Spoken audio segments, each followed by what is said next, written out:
Hello বন্ধুরা, আমলকির আরেকটা নতুন রেসিপি নিয়ে চলে এলাম। তো আজকে বানাবো আমলকির চ্যবনপ্রাশ। প্রথমে আমলকিটাকে সেদ্ধ করে বীজটাকে ছাড়িয়ে আলাদা করে নেব।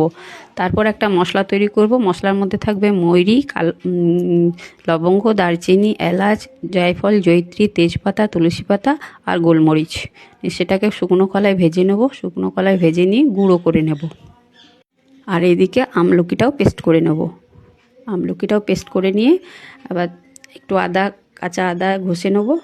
ঘষে নিয়ে এবার কড়াইতে ঘিটা গরম হলে আমলকি পেস্টটা দিয়ে দেবো। যেহেতু আদাটা আমার কাঁচা আদা ছিল, সেহেতু এবার আমলকির সাথেই কাঁচা আদাটাও দিয়ে দেবো।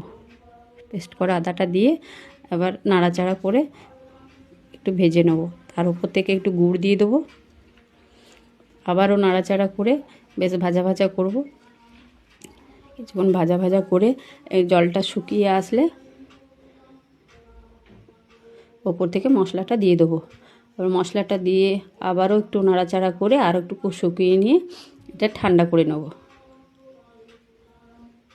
ঠান্ডা হয়ে গেলে ওপর থেকে মধু দিয়ে আবার পুরোটা ভালো করে মাখিয়ে নিয়ে